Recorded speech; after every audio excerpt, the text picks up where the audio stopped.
पर मौजूद हैं स्वामी सुमेधानंद सरस्वती नजर आ रहे हैं और उनके साथ अलग अलग जगहों से पधारे हुए पीठाधीश्वर संत।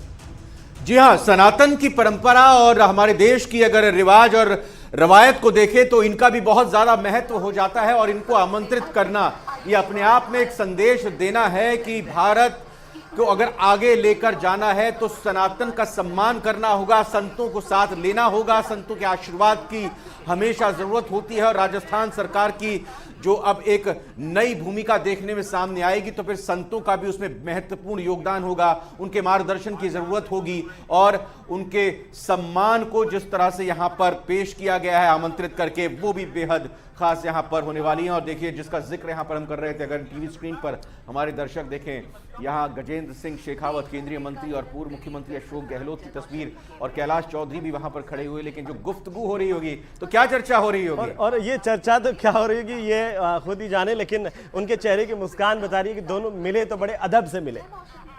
मैं अगर निरंजन जी का ऑडियो आ पाएगा तो हमारे साथ स्टूडियो में जुड़े हैं तो निरंजन जी से बात करूंगा। निरंजन जी, ऑडियो आपका अप होगा तो जरा बताइएगा। हम और हेमंत तो कयास लगा ही रहे हैं, ये क्या बातचीत हो रही होगी?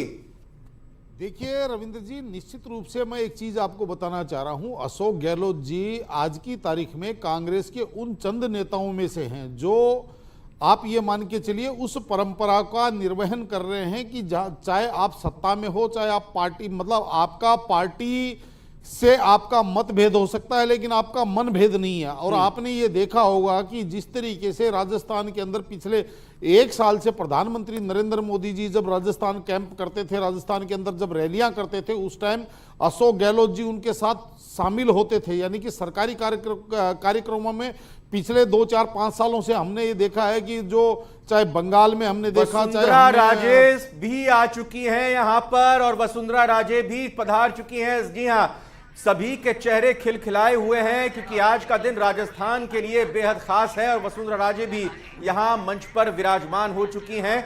और इस बीच केशव प्रसाद मौर्य उत्तर प्रदेश के उप मुख्यमंत्री भी यहां पर आए हुए हैं और स्वागत किया गया यहां पर पूर्व मुख्यमंत्री अशोक गहलोत की तरफ से उनका। तो इस मंच पर अब धीरे धीरे करके सभी मेहमानों के आने का सिलसिला, उनके विराजमान होने का सिलसिला लगातार चल रहा है। जी निरंजन जी, आपने बताया नहीं लेकिन सर बात क्या हो रही होगी? आप तो बैकग्राउंड में चले गए।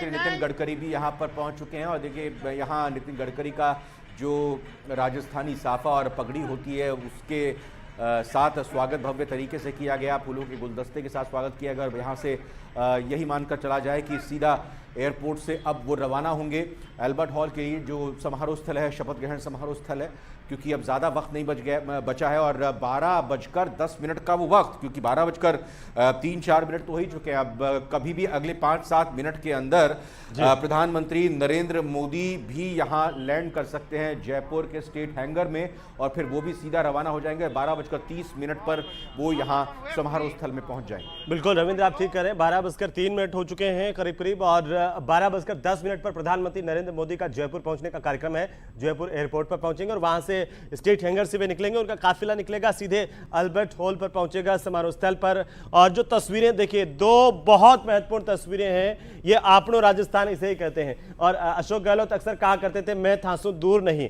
जब वसुंधरा राजे ने शपथ ली थी, मुझे याद है, तब भी अशोक गहलोत वहां पर पहुंचे थे। और आज जब भजनलाल शर्मा भारतीय जनता पार्टी के मुख्यमंत्री के तौर पर शपथ ले रहे हैं, तब भी अशोक गहलोत यहां पर मौजूद हैं। जी हाँ, बिल्कुल। और ये हमने पूछा भी था पहले राजकुमार शर्मा से, उन्होंने अपनी तरीके से जानकारी के आधार पर यही कहा था कि पूर्व मुख्यमंत्री अशोक गहलोत उसमें शिरकत करेंगे और कौन से कांग्रेस यहां पर आएंगे। अच्छा, रोशन का रुख करते हैं, स्टेट हैंगर पर मौजूद हैं क्योंकि प्रधानमंत्री कुछ ही देर बाद यहां पर पहुंचने वाले